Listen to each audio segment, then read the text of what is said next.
Thank you very much, Steve and Caleb and Gary, for your thoughts, prayers, song as we enter our time together. Thank you, Cumberland Trace Church of Christ. Just so excited for you and your new church plant, new building.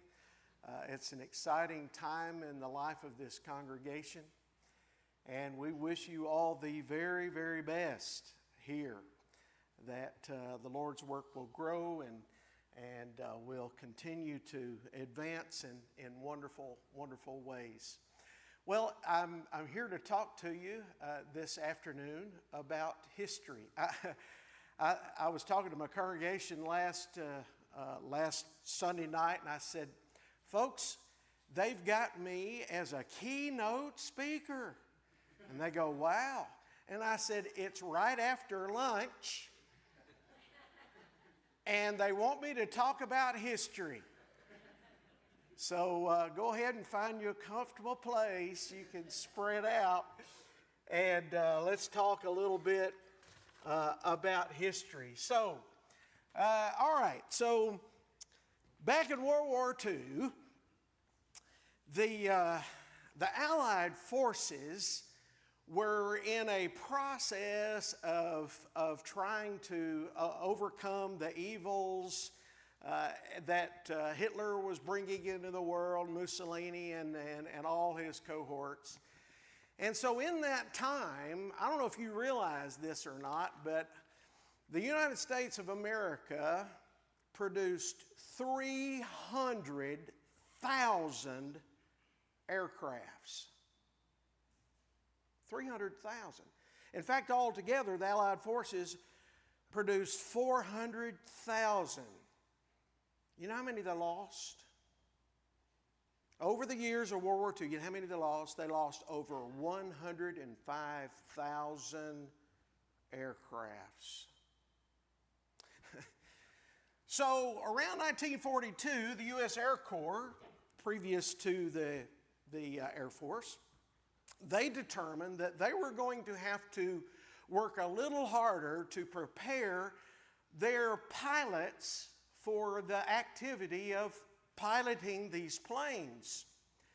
And so they came up with a cartoon character that they were going to use in their teaching films. His name was R.F. Knucklehead.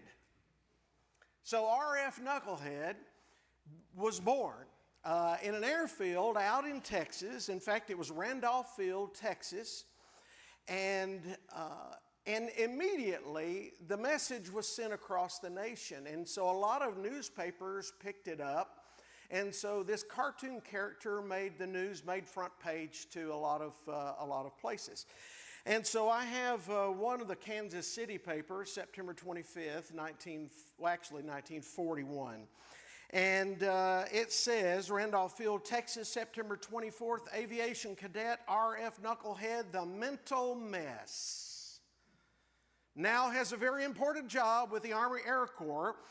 He'll always be a reminder that a fool and his plane are soon parted. That Newton's law of gravity never has been repealed. Cadet Knucklehead's brain is entirely unhampered by facts. So named because the word knucklehead has long been a term to describe thick-skulled, now listen to this, thick-skulled individuals in the Air Corps. This little cartoon catastrophe and his lackluster profile will be setting horrible examples in a series of training films of all the Army Air schools in a very short time. He'll be the Air Corps' glamour boy in reverse.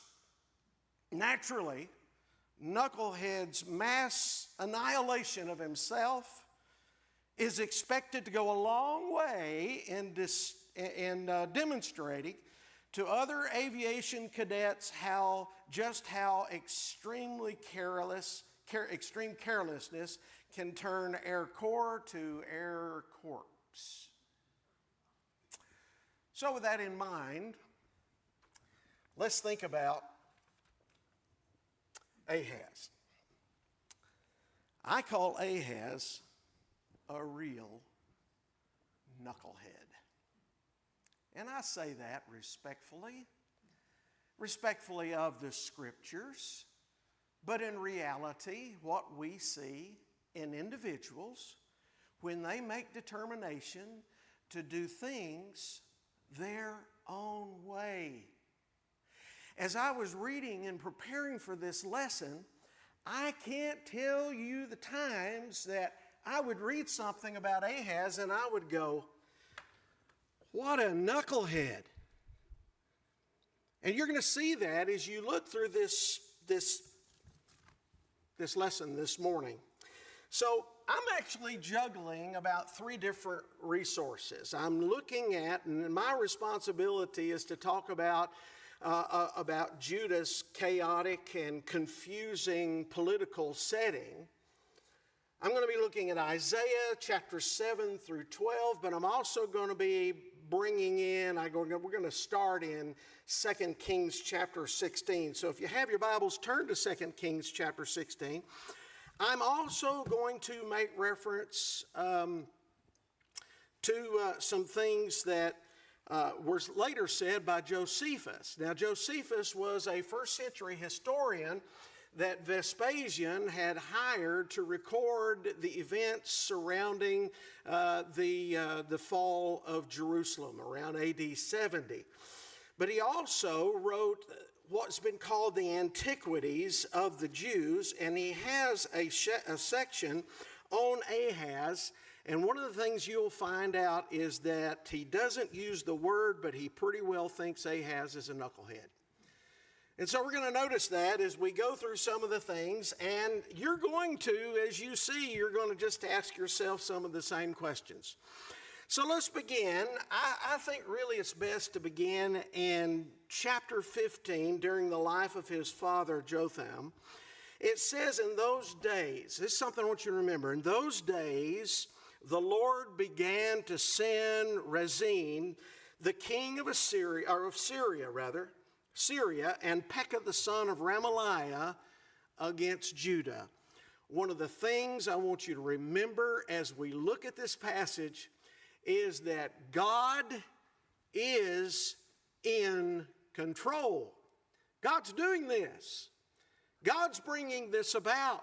He had always said, he told the Israelites back in the book of Deuteronomy when they were going into the land, that he was going to bless them with a land that flows with milk and honey. As long as they did his will, they were going to be able to enjoy a wonderful experience in living in houses they didn't build and having vineyards they didn't plant. However, he said, when you stop listening to me, I'm going to take you off this land. We can spend a lot of time thinking about that. But what we see in the events that are taking place here are events that God is doing to bring things about. God works in the world. God worked in his kingdom. Even though he had men that were on thrones, God still is the king of his people.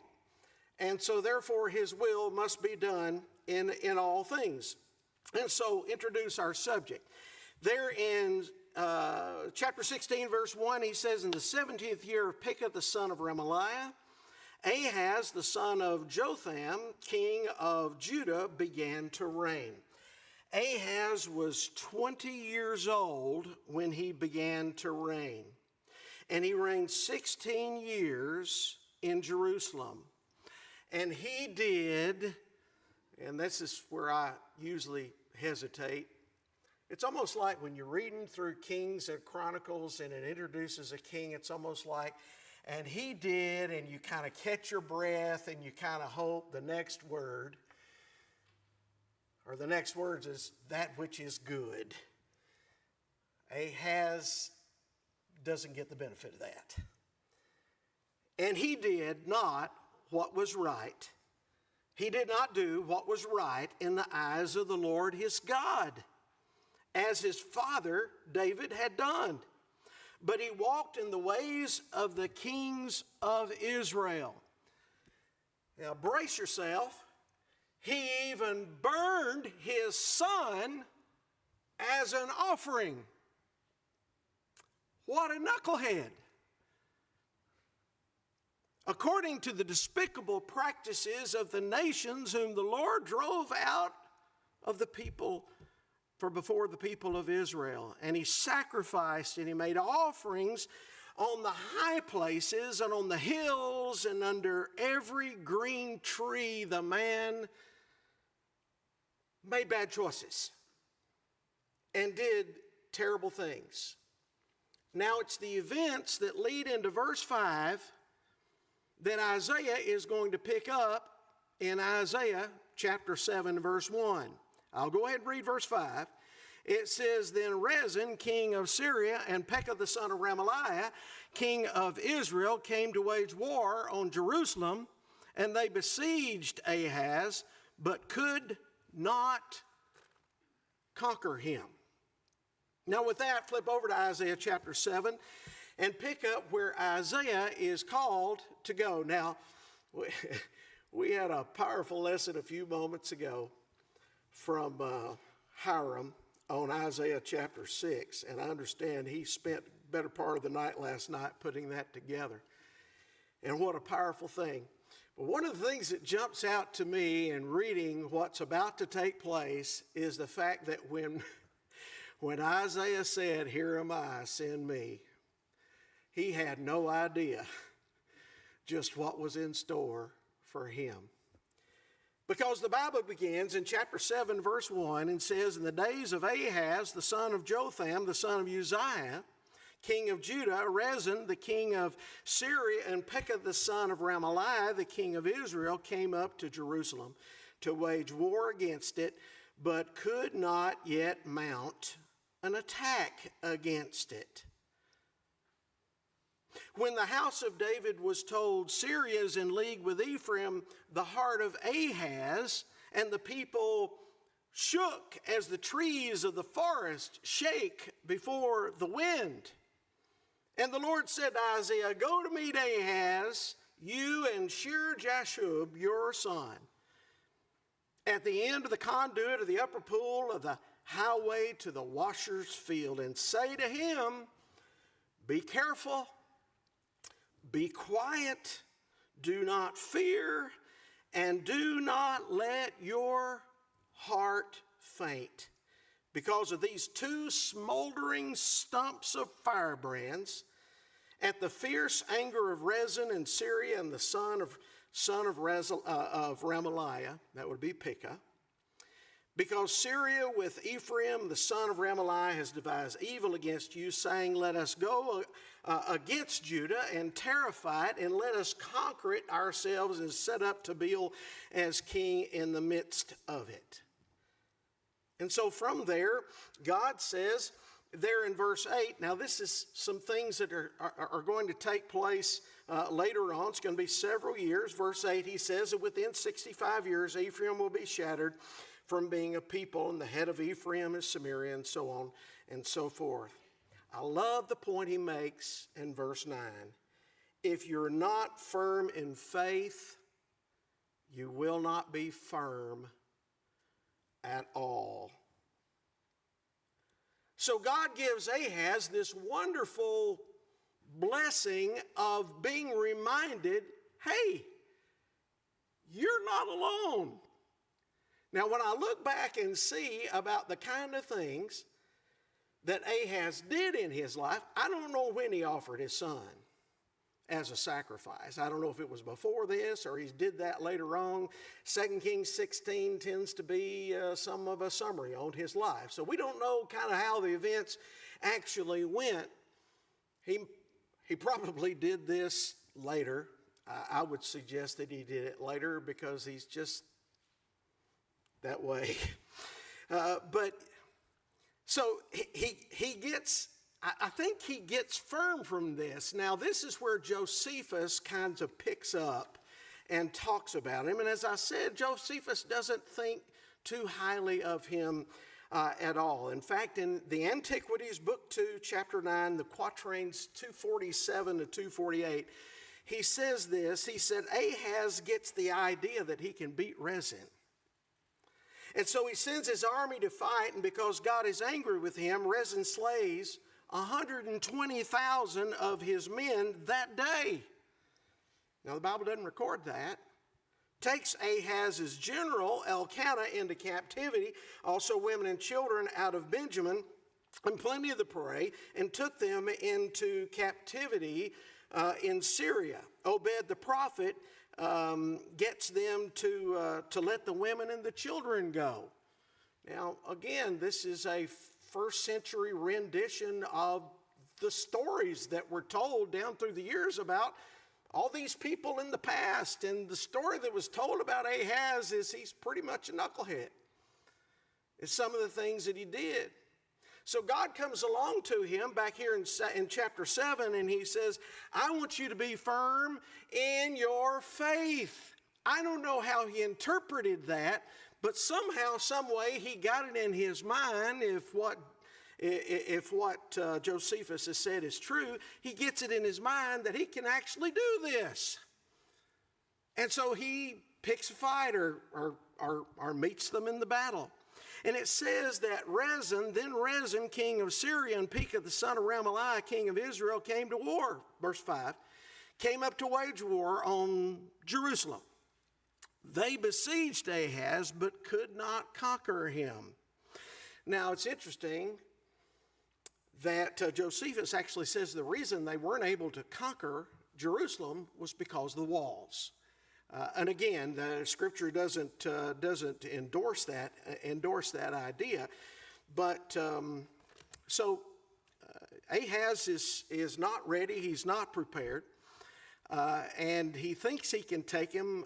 But again, this is God's plan. God's working things out.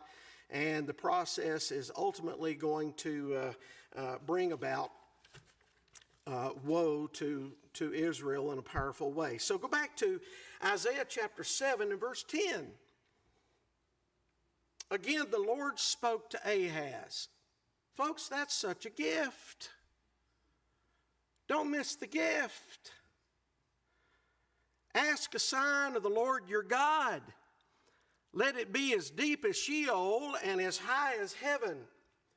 Let me tell you something, folks. When it comes to testing God, he's not one I really want to test. And the tendency here in the response of Ahaz kind of gives you the idea that he might have been pretty trusting in God. Listen to what he says. And Ahaz said, I will not ask. I will not put the Lord to the test. Way to go, Ahaz. Yeah, but Ahaz, well, don't we know you for some pretty dumb things? In fact, Isaiah responds in verse 13, and he says, Hear then, O house of David, is it too little for you to weary men that you weary my God also? What Isaiah says there gives me the idea that he's not too happy about Ahaz dismissing the opportunity to test him. Does God mind when we test him? Well, I would say there were some times you better not put him to the test, but there were occasions where God said to test him and that testing was okay. We were talking about somebody, you mentioned, Dan, I think you mentioned Gideon this morning as a great example. He put God to the test. You flip over to Malachi chapter 3 and that discussion about, will a man rob God? And they said, well, how have we robbed you? And he says, in tithes and offerings. And they said, what have we done in this way? He says, test me in this. He said, you fill my storehouse with the tithes and the offerings, and see if I will not open the windows of heaven and pour out more than you can have. It's like God doesn't mind being tested. In fact, I would say to you that one of the greatest benefits you and I have is that we have a tried and tested God who's always passed the test. He's welcomed the opportunity to prove that he is Lord. When the children of Israel were out in the wilderness and they were crying and they were complaining, how many times did God come and, well, there were times he wanted to just, like Exodus 32, just want to do them away with them. But I kind of think that was more of a test of Moses than anything else. But God came and he did, and he provided, and he brought water from a rock, and he brought birds from the air and made bread come down from the sky. Our God is a God who's willing to be tested, and he passes the test. He is capable, and he is able. So Ahaz says, I'm not going to ask you. I won't put the Lord to the test. Verse 14 says, therefore the Lord himself will give you a sign. Okay, you're not going to ask for a sign. I'm going to give you a sign. Behold, the virgin shall conceive and bear a son. You shall call his name Emmanuel. He shall eat curds and honey. And when he knows how to refuse the evil and the good, choose the good. For before the boy knows how to refuse the evil and choose the good, the land whose two kings you dread will be deserted. Okay, confused Ahaz. You need to see I have a plan.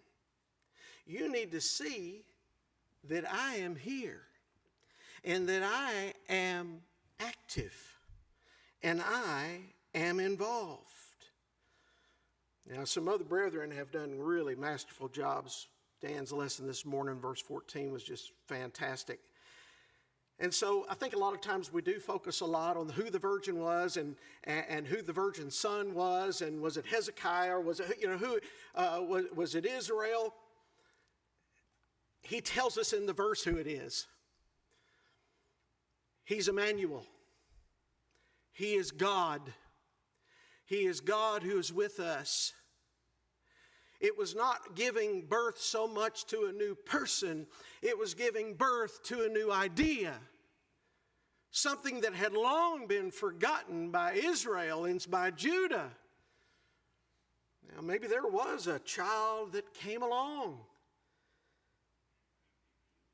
But people needed to know, that God was with them.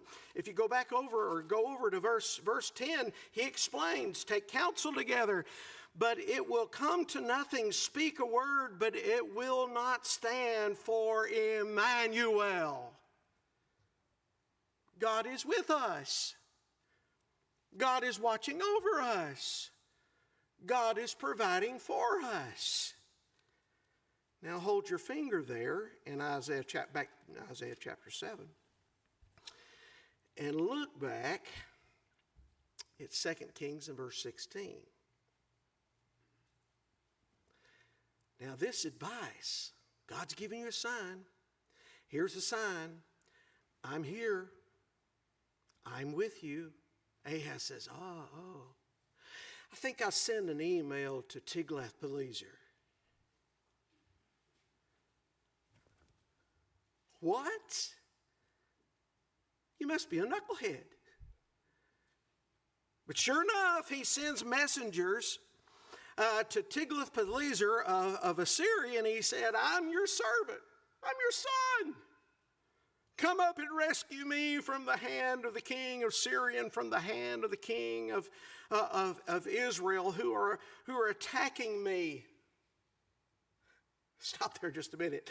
It's almost like, can you imagine, Tiglath-Pileser gets this letter, this entourage comes up from Ahaz down in Israel, essentially saying, the kingdoms of the north of me, they're picking on me, and I'm scared, and I need your help, and if you take care of me, then I'll take care of you.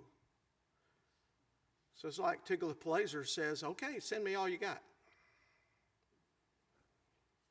And so verse 8, the Bible says, and Ahaz took the silver and the gold that was found in the house of God and the treasures of the king's house and sent a present to the king of Assyria. I tell you what, Josephus did not like that.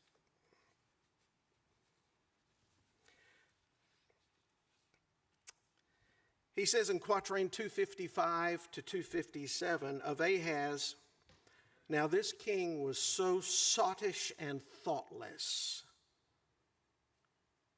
So I'm using the word knucklehead. I'm sorry. "Of what was of his own good, that he would leave off worship to the Syrian gods when he was beaten by them.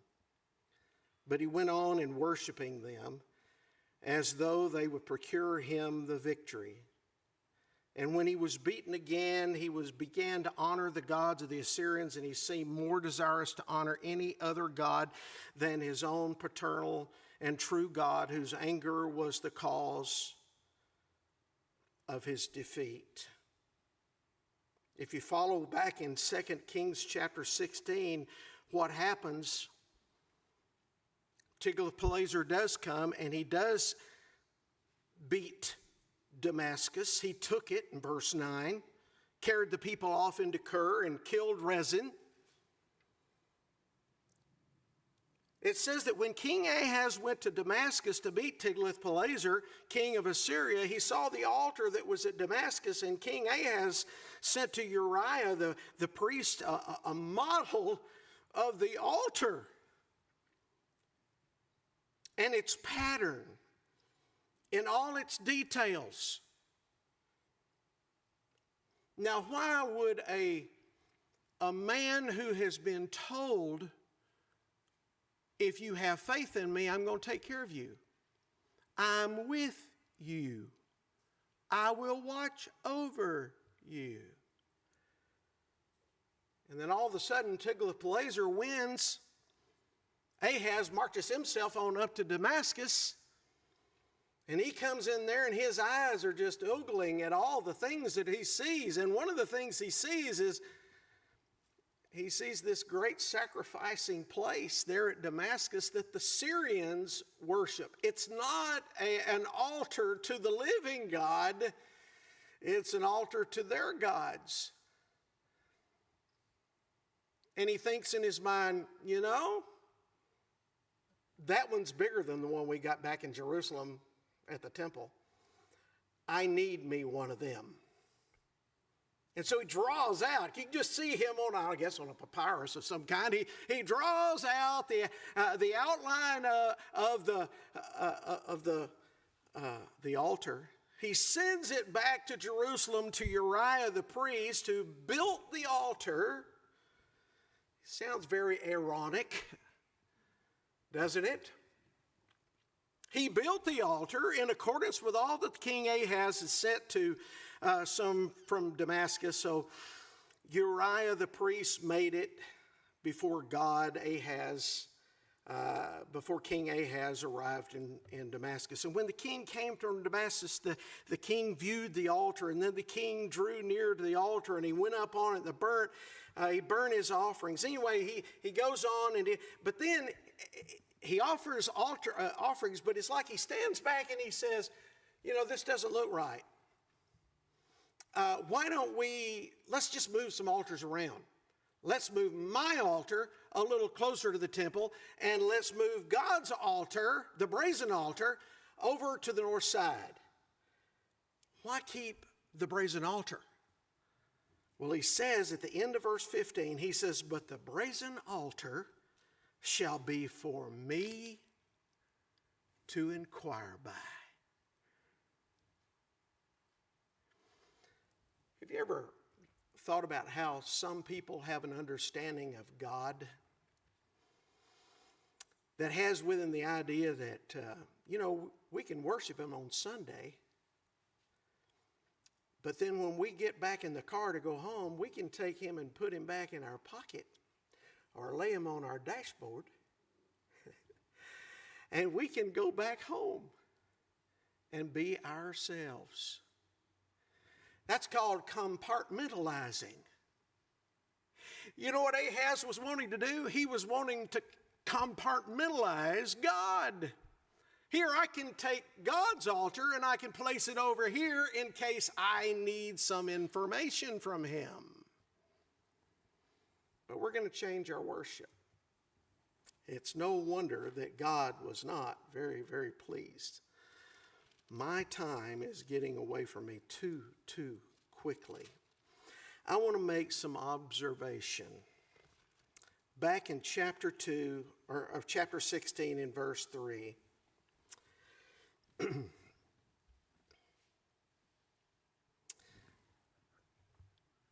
Folks, there's something about a name. There's something about the importance of a name. There in verse 3, it says that he burned his son as an offering. He doesn't so much as have the desire to say what his name is. And maybe one of the reasons why that is because Ahaz is not the only one who's ever done this, and other people are going to do it. Did you know that from chapter 7 all the way through chapter 11, every single chapter, children are mentioned. Sons are mentioned. And sons with names are mentioned. Go back to Isaiah chapter 7 and look there again in verse 3. Go out and meet Ahaz, you and Shear-Jashub, your son. This is the only time we ever hear about Shear-Jashub. Why take your son? Why do I need to take my son? Well, words have a meaning. Names have a meaning. You know what Shear-Jashub actually means? It means a remnant shall return. A remnant shall return. Go to verse 14 and we have the introduction to the child that is going to be born of the young woman. She's going to bear a son. His name is Emmanuel. What does Emmanuel mean? God with us. In the next chapter, chapter 8 and verse 1, he says to Isaiah, I want you to take a tablet and write the common characters belonging Maher Shalal Hashbaz. What in the world does that mean? Well, it's going to get more serious. He says in verse 2, and I will get reliable witnesses, Uriah the priest and Zechariah the son of Jeberechiah to attest for me. And I went to the prophetess, she conceived and she bore a son. And then the Lord said, call him Maher Shalal Hashbaz. What does Maher Shalal Hashbaz mean? Well, if you've got a footnote down there, I'm cheating. Down the bottom of the page, it says the spoils speed, the prey hastens, or the prey hastens.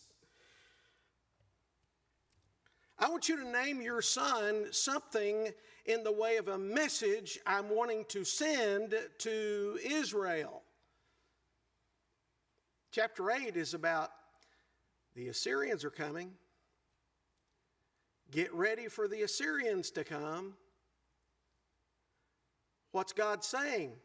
Write down on a piece of paper, Maher Shalal Hashbaz. The spoil speeds, the prey hastens. In one way you might say, well, is he saying to the victor goes the spoil? I prefer to think that what he's saying here is you can run, but you can't hide. Assyria's coming. Now later in the chapter, I think verse 18 is a very important point. He says, now this is Isaiah saying, behold, I and the children whom the Lord has given me are signs and portents, wonders in Israel. Where'd it come from? From the Lord of hosts who dwells in Mount Sinai. God's given us signs. Shear-Jashub was standing there next to his father as a witness, not for Ahaz in Israel or in Isaiah, but to say, God was saying, I'm going to take care of my people. I'm going to provide for my people. No matter what you do, no matter what silliness you get up to, no matter how much you doubt, no matter how much you veer, there's always going to be someone who will stand up like Isaiah said in Isaiah chapter 6. Here I am. Send me. Trust in God. Look over chapter 10 and verse 20. I want you to connect verse 20 of chapter 10 to chapter 7, verse 3, where he talks about Shear-Jashub that comes and is with him, and he goes out and talks to Ahaz. In that day, the remnant of Israel, the survivors of the house of Jacob, Shear-Jashub means a remnant shall return. In that day, the remnant of Israel and the survivors of the house of Jacob will no more lean on him who struck them, but will lean on the Lord, the Holy One of Israel. In truth, a remnant will return. The remnant of Jacob, the mighty God. Look at chapter 11, verse 11.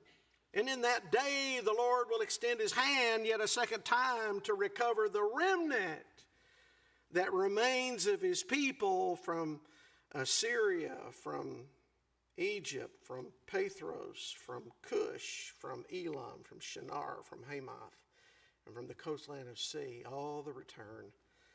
We spent a lot of time talking about the return of God's people. So in chapter 7, we're introduced to Shear-Jashub. We're introduced to Emmanuel, God with us. The remnant shall return. Maher Shalal Hashbaz, the spoil speeds, the prey hastens. But in chapter 9, we're also introduced to another child. He's a special child. Verse 6, for to us a child is born, to us a son is given, and the government shall be upon his shoulder. Listen to it, his name. His name shall be called Wonderful, Counselor, Mighty God, Everlasting Father, Prince of Peace. Names mean something.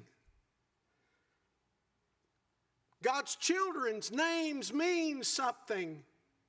Ahaz, doesn't the name of your son mean any more to you than that you would put him on an old Canaanite god's molten arms and murder him? God's saying, I'm a different father. I'm a caring father. My children know they're mine. Jesus spent time talking about Matthew chapter 18, 1-6, chapter 19, verses 13 to 15, reminding his disciples when they would shoo the children away, let the children come. Be like the children. Don't shun the children. Why?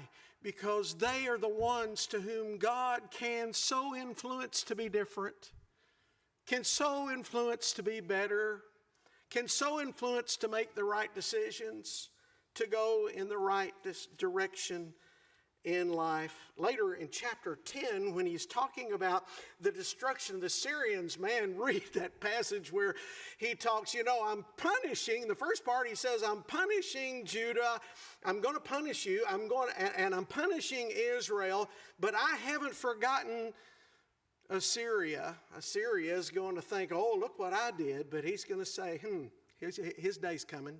See, he's a knucklehead too. And he's going to have to learn the hard way. But look at verse 18. The glory of his forest and his fruitful land, the Lord will destroy both soul and body. And it will be as when a sick man wastes away. The remnant of the trees of his forest will be so few that a child can write them down. He said, figures out another way to get a child in there. Child to be able to see. What that tells us is even the children will know that God's punishment is complete. They will understand. And then my time is gone, but in chapter 11, we have another child introduced, the shoot from the stump of Jesse. The branch from his roots shall bear fruit. Verse 10, in the day the root of Jesse will stand. And of course, what do? What should Ahaz have done? Ahaz should have said, praise be to God, I put my trust in you. I'm not going to worry about this. But no, he's a self-truster. He's a knucklehead. So I love chapter 12 because basically it just tells us you have such a great God. Trust in your God. Rely upon him. Verse 2, I love verse 2. Behold, God is my salvation. I will trust and will not be afraid, for the Lord is my strength and my song, and he has become my salvation. Verse 4, give thanks to the Lord. Call upon his name. There's the name. God with us, Emmanuel. Make known his deeds among the peoples. Proclaim his name as exalted. Folks, the kingdoms of the world are confusing by nature. The only way to make sense out of life is to understand that God is king over all men. Thank you.